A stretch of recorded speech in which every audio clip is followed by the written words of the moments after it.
खबर वाराणसी से। वाराणसी के भगवानपुर गांव पहुंचे राष्ट्रीय जनलोक पार्टी के संयोजक शेर सिंह राणा ने मीडिया से मुखातिब होते हुए बताया कि अखिल भारतीय क्षत्रिय महासभा युवा के तत्वाधान में राजपूत गौरव सम्मेलन का आयोजन किया गया है, जिसका उद्देश्य क्षत्रिय समाज को जागरूक करना है। बिहार विधानसभा 2020 चुनाव में किस्मत आजमाने के लिए राष्ट्रीय जनलोक पार्टी ने लगभग 1 दर्जन सीटों पर अपने प्रत्याशी उतारे थे। राणा ने दावा किया कि कोरोना के चलते चुनाव की तैयारियां नहीं थी, लेकिन जिन सीटों पर उनके प्रत्याशियों ने किस्मत आजमाया वहां पार्टी दूसरे तीसरे नंबर पर रही।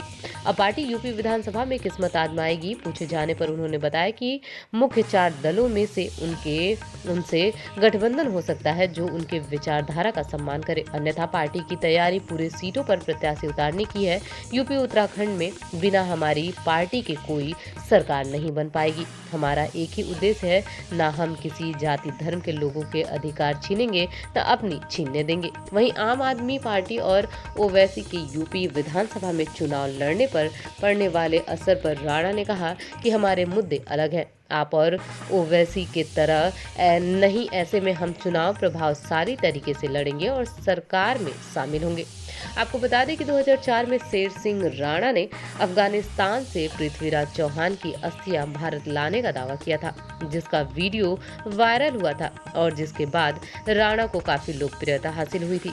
एक सवाल के जवाब में राणा ने कहा कि भारत सरकार की अंतर्राष्ट्रीय नीतियों की वजह से पृथ्वीराज चौहान की बनाई गई समाधि को मान्यता नहीं मिल पा रही है। मैंने म्यांमार से बहादुर शाह जफर की अस्थियां लाने का भी प्रयास किया था।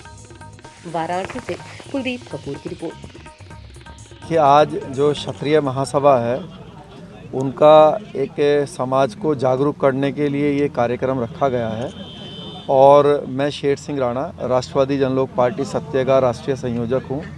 उन्होंने मुझे इस कार्यक्रम में आमंत्रित किया, उनका सबका मैं आभारी हूँ। और समाज को राजनीतिक रूप से और सामाजिक रूप से कैसे जागरूक करना है उसके लिए ये एक विचार गोष्ठी का जो कार्यक्रम रखा गया है। मुकेश सिंह जी जो है प्रदेश अध्यक्ष हैं क्षत्रिय महासभा के, उनके माध्यम से आज वाराणसी के इस पावन धरा पे इस कार्यक्रम का आयोजन है और मैं बहुत धन्यवाद करता हूँ सभी भाइयों का। बहुत दूर दूर से बनारस के अलग अलग किनारे से सुबह 10 बजे से यहाँ एकत्रित हैं और मैं आने में भी काफ़ी मुझे विलम्ब हुआ, लेकिन फिर भी इतनी भारी संख्या में हमारे भाई यहाँ पे मौजूद हैं, तो उसके लिए भी मैं सभी का आभारी हूँ। सर, बिहार में आप लोगों ने चुनाव लड़ा, क्या स्थिति वहाँ पे रही और उत्तर प्रदेश में क्या आपका? बिहार के अंदर और हरियाणा में हमने चुनाव लड़ा था।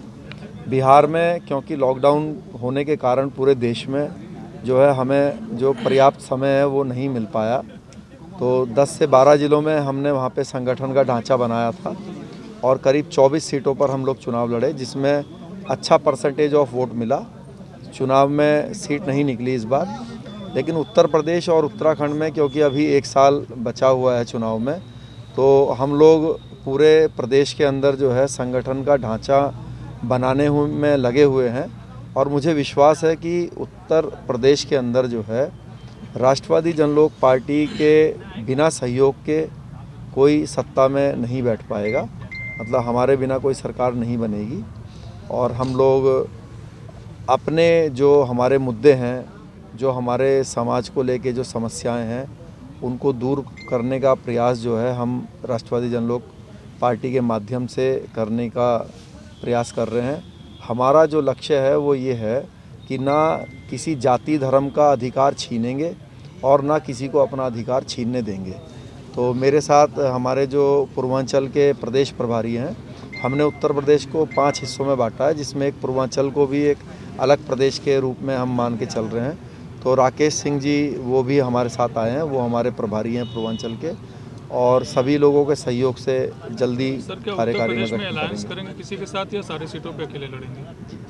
देखिए, अलायंस को लेकर भी, क्योंकि पूरे उत्तर प्रदेश में अनेक राजनीतिक दल हैं, 4 राजनीतिक दलों को छोड़ के ऐसे ऐसे दल हैं जो कि सिर्फ कुछ ज़िलों तक सीमित हैं। जैसे कि अगर आप आरएलडी की बात करें तो पूरब में तो उसका कोई लेना देना नहीं है, जबकि पश्चिम में वो एक ठीक ठाक बड़ा राजनीतिक दल है। ऐसे ही अगर आप अपना दल या निषाद पार्टी की बात करें तो उसको पश्चिम प्रदेश में कोई जानता भी नहीं है कि अपना दल कौन है या निषाद पार्टी कौन है, लेकिन उसके बावजूद भी वो एनडीए का हिस्सा भी हैं और यहाँ पर अच्छी पकड़ रखते हैं पूर्वांचल में। तो ऐसे जो अलग अलग हिस्सों के जो राजनीतिक दल हैं, उनमें से कुछ लोगों ने हमसे अप्रोच किया है, हमसे बातचीत भी की है गठबंधन को लेकर, लेकिन हम ये अभी मतलब जैसे शिवपाल जी से भी हमारी बात हुई थी, इसके अलावा और भी जो कई राजनीतिक दल हैं, आरएलडी से भी हुई, लेकिन ये फैसला कि किससे हमारा गठबंधन बनेगा ये अभी आने वाले समय में ही डिसाइड किया जाएगा। जो हमारे कार्यकारिणी है वो इस बात को, क्योंकि हमारा अपना एक मैनिफेस्टो है, हमारी एक विचारधारा है, जो हमारी विचारधारा हमारे मैनिफेस्टो से मेल खाएगा और उसके लिए वो देगा कि भाई हम भी इस पर मतलब सहमत हैं, तो फिर हम उनके साथ गठबंधन करने पर विचार करेंगे। सर, इस बार आम आदमी पार्टी भी आ रही है, ओवैसी भी आ रहे हैं इस बार ताल ठोकने के लिए, तो कितना मुश्किल नज़र आ रहा है आपको विधानसभा इस बार? देखिए क्या है कि कोई भी जो राजनीतिक दल होता है उसका एक कोर वोट बैंक होता है, चाहे कोई भी राजनीतिक दल हो। तो हमारा जो राष्ट्रवादी जनलोक पार्टी है इसका भी एक कोर वोट बैंक है, मुख्य रूप से स्वर्ण जाति का इसका वोट बैंक है। और क्योंकि पूरे देश में कोई भी राजनीतिक दल स्वर्ण जाति के लिए कोई विचार नहीं रखता या उसके हकों की भी कोई बात नहीं करता, ऐसे दोयम दर्जे का उनको जो है नागरिक माना जा रहा है। तो क्योंकि सबके अपने अपने जो है कोर वोट बैंक है, जैसे मैंने आपसे कहा कि भले ही हम स्वर्ण जाति की आवाज़ बन के बात को रखते हैं, लेकिन उद्देश्य ये नहीं है कि किसी जाति धर्म का जो है हक छीन लेना है।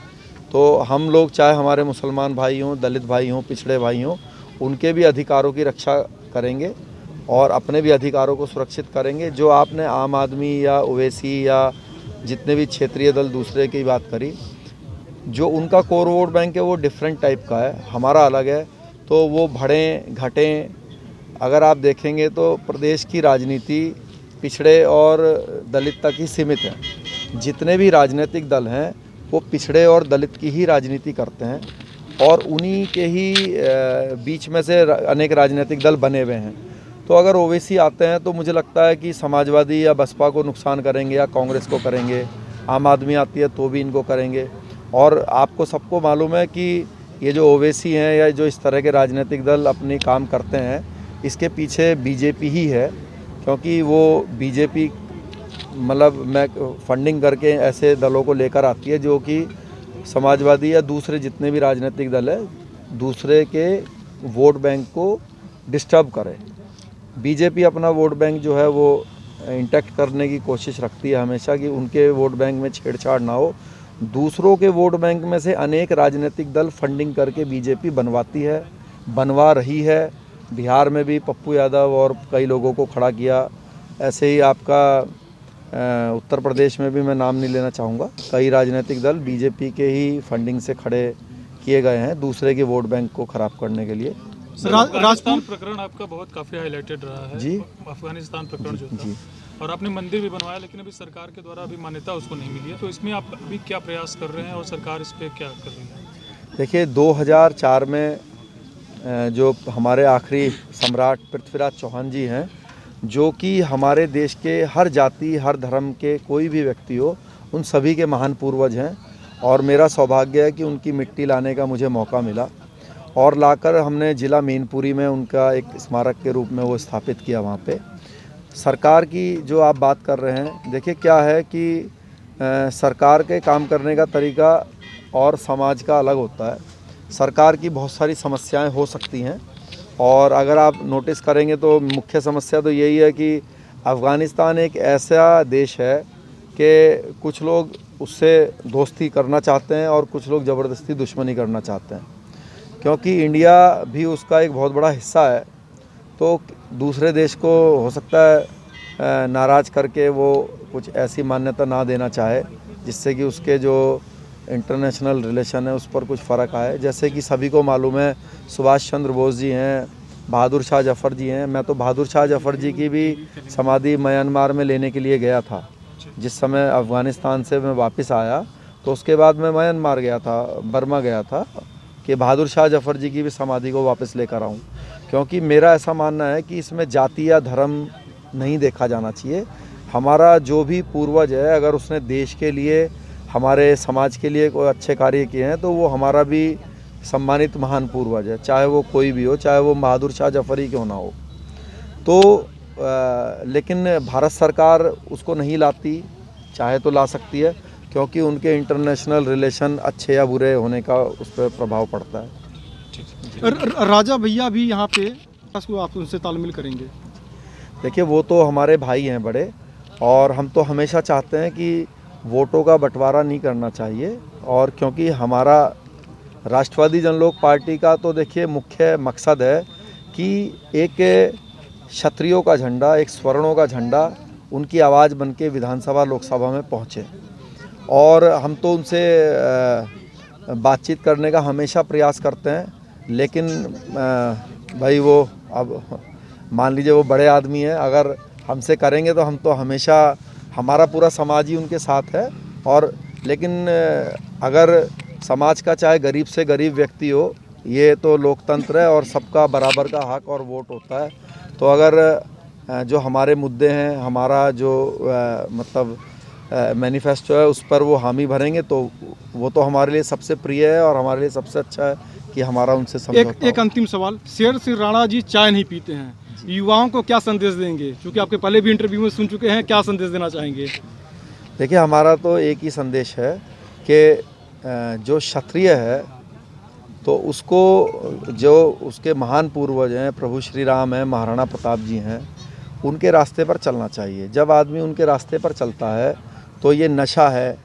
असल में क्या है कि जो बॉलीवुड की फिल्में हैं, उन्होंने राजपूतों का जो इतिहास है और जो एक राजपूत शब्द जो सुनते हुए कान को अच्छा लगने चाहिए था, उसको उन्होंने जो है उसकी दिशा बदल दी। आज राजपूत अगर कोई बोलता है तो वो सोचते हैं कि ये जो है मतलब शराबी है, और नहीं, कई बच्चे जो है लिख देते हैं कि वो राजपूत हो गया जिसका थाने और अपना उससे ठेके से वास्ता ना हो। तो क्या है कि ये जो बच्चों में जो गलत फहमी आई है, ये फिल्मों ने ही डाली है, जो कि समाज के लिए ख़राब बात है। और यही सब डिस्कशन जो क्षत्रिय महासभा है